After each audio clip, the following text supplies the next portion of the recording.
Hey, good morning, everyone. Welcome to another week of our Bible reading recap videos.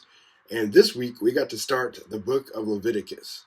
So here we are, coming off the narrative story of Exodus and into this essentially instruction book for the Levites and for the Israelites as a whole. So, coming off of Exodus, the tent is finished, the cloud is resting on it, God's glory is filling the tabernacle, and the book or the narrative concludes with telling us that Israel then followed the cloud wherever it went. If it stopped, they stopped. If it picked up and moved, they moved. And they did this all throughout their journey. And this brings us to Leviticus. And I hope you were able to watch the Bible Project intro video to Leviticus because it gives a great overview and about the minute mark summarizes Leviticus really well. They talk about the holiness of God and how God lives in this holiness and goodness and cleanliness and all these things. And the Israelites want to be in this holiness, but the only way to do so is to be purified. So the book of Leviticus is all about the purification of Israel so that they can enter into that holy space with God.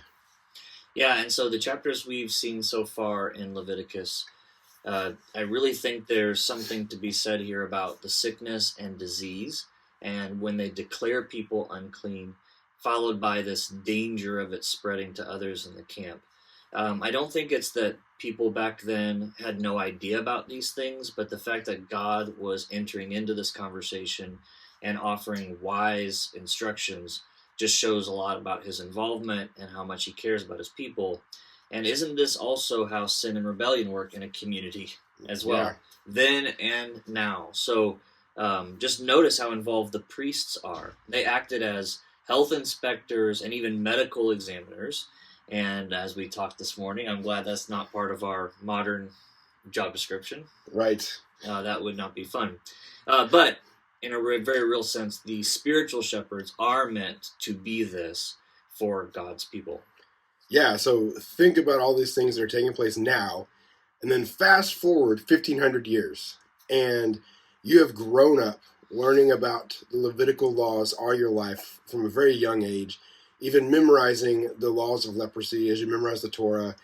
And then all of a sudden, you are watching, maybe in horror and disbelief, as your rabbi approaches and then touches the people with leprosy. And you're amazed at what he's doing. So put that away for New Testament reading. Mm-hmm.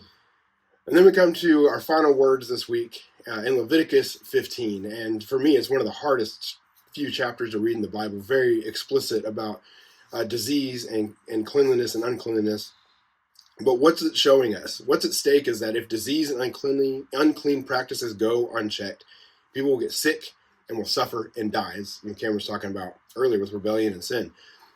But don't miss this. So, in all these things of being set apart outside the camp, be clean, go away for 7 days, God isn't punishing people. He's not distancing people. This is God's grace and goodness on display.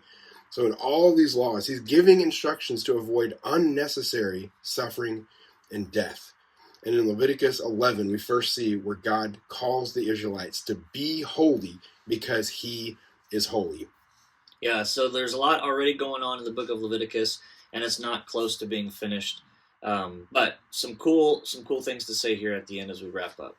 A really fun reminder about listening to the Bible versus reading it on a screen or on a text is this reminder that 95% of early Christians encountered the scriptures this way.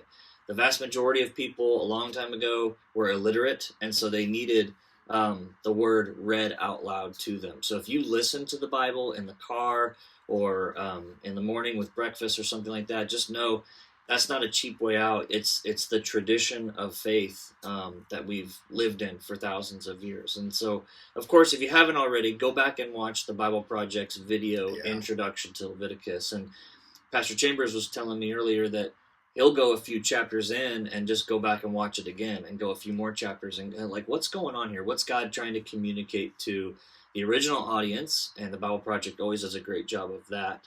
And then also pulling some application of what's he saying to me today, all these thousands of years later. So your challenge and our challenge for ourselves is keep reading, keep listening, keep watching, and keep staying in the text. We'll see you again next week.